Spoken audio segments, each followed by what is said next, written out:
24 घंटे पहले तक हम आपको बता रहे थे कि दरअसल सब कुछ तैयार है, सारे बैनर पोस्टर सब सज गए हैं और अनुमति ले ली गई है और देखिएगा बड़े धूमधाम के साथ में। वो हो सकता है जिसके कयास है, लेकिन हुआ तो पर एक ट्विस्ट के साथ। आपने देखा कि राहुल गांधी ने पर्चा भर दिया, हालांकि अमेठी से नहीं रायबरेली से पर्चा भरा, और क्यों भरा इस पर दिन भर बहस चली।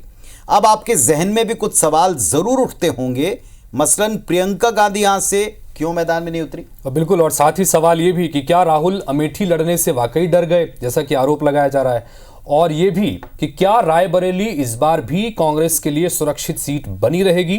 इन्हीं सवालों के जवाब के लिए आपको दिखाते हैं सरकार की ये इनसाइड स्टोरी।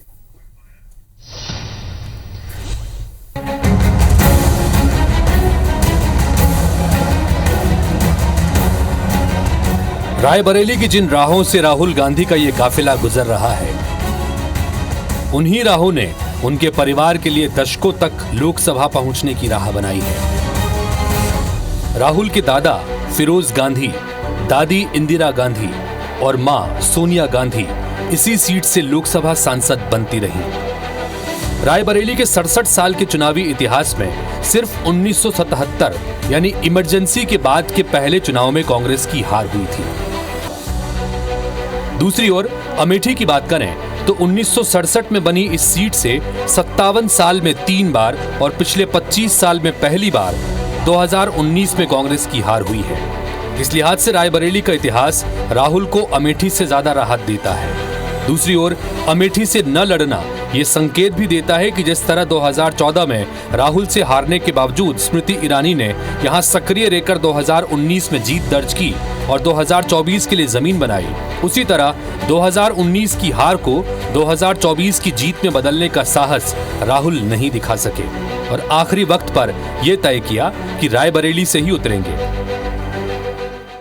देखिए, राहुल गांधी जी को अमेठी लड़ना चाहिए था। अमेठी से भागना कांग्रेस के पूरे कार्यकर्ताओं में ये मैसेज जाएगा, पूरे देश में ये मैसेज जाएगा कि जो आदमी रोज नरेंद्र मोदी को चुनौती देता था, डरो मत, वो खुद डर गया। मुझे लगता है कांग्रेस का दुर्भाग्य है। खास बात यह है कि अब तक अमेठी से इस परिवार का सदस्य या रिश्तेदार ही उतरता रहा है। ये पहली बार है कि बाहर का उम्मीदवार कांग्रेस से मैदान में है, जिन्हें आखिरी वक्त तक यकीन भी नहीं था। मेरे को आएगा, मैं बताऊंगा। आपको आएगा सर, ये please no, please please request, please मेरे को आएगा सर। ये देखिए सर, ये देखिए सर, नाम आ गया, ये देखिए सर आ गया, फेक नहीं है भाई। मैं बात करूंगा जिनसे करनी है, तभी तो मैं करूंगा। राहुल ने रायबरेली इसलिए चुनी क्योंकि ये सीट कांग्रेस के पास है, उनकी मां की सीट रही है, जहां प्रियंका गांधी इस हद तक सक्रिय रही हैं कि आखिरी वक्त तक उनके उम्मीदवार बनने की अटकलें भी चलती रही थी। ऐसी नेता जो सालों से जहां पे काम किया, मैं जनता का और कार्यकर्ताओं का जो एक्सपेक्टेशन वही था कि रायबरेली से वो लड़े, और अमेठी जो 31 साल तक गांधी परिवार के साथ रहा, उसको नहीं छोड़ना चाहिए था। लेकिन क्या रायबरेली में वाकई राहुल के लिए चुनौती कम है? अगर आंकड़ों की बात करें तो पिछले 3 लोकसभा चुनाव में कांग्रेस का वोट प्रतिशत घटता रहा है और नंबर 2 पर रहने वाली पार्टी का बढ़ता रहा है। 2009 में कांग्रेस को 72.23% वोट मिले और दूसरे नंबर पर रही पार्टी बीएसपी को 16.4% वोट मिले। 2014 में 63.8% हो गया, वहीं बीजेपी 21.04% वोटों के साथ दूसरे नंबर की पार्टी बन गई। 2019 में कांग्रेस का वोट परसेंट और घटा और ये 55.8% हो गया, वहीं बीजेपी का वोट बढ़कर 38.36% हो गया। फिर से अमेठी से भागकर रायबरेली में पर्चा डाला। अरे राहुल बाबा, मैं यहां से रायबरेली का परिणाम बता देता हूं।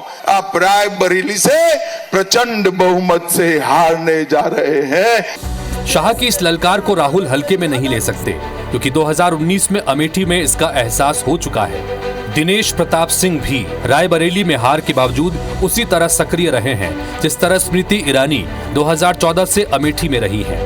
ऐसे में राहुल गांधी को न सिर्फ अपने परिवार बल्कि उत्तर प्रदेश में कांग्रेस के अपने आखिरी किले को बचाने के साथ साथ खुद के वजूद को जिंदा रखने की भी बड़ी चुनौती है। Election desk, IBC 24।